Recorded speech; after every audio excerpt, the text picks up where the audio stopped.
Hey guys, here we go. We got a picture inside this trailer there. I was going to get the other day, but it got dark on us. But we had snow here. It's kind of tough to see the floors real good, but they're 99%. They are nice. That pull-out ramp here.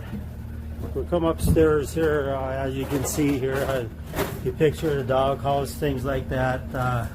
Full down doghouse. Everything's clean, roof is nice and straight. Like I said, it's got backed into a truck stop. There have been some repairs done on the side, passenger side here, but there's two gates, top and bottom, work as they should. I mean, this trailer, everything works like new. Got your funnel gate coming in here to load the nose. You got counterbalance there, as froze there. I didn't get it, but you got your door to open here. Load your upper deck. It is a 3-position crank up nose deck.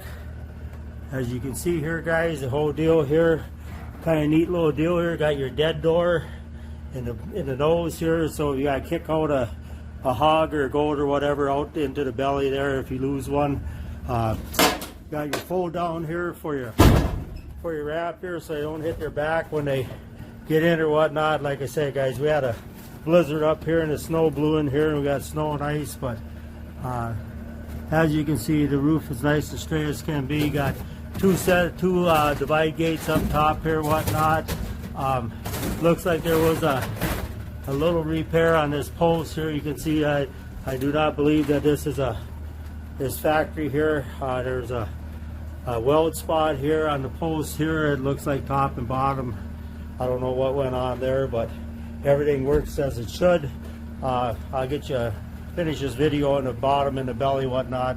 There's every animal friendly trailer, whether it be fats, cows, horses, sheep, pigs, goats, whatever. No step ramps, it's got it all. Continue this in the belly here, guys.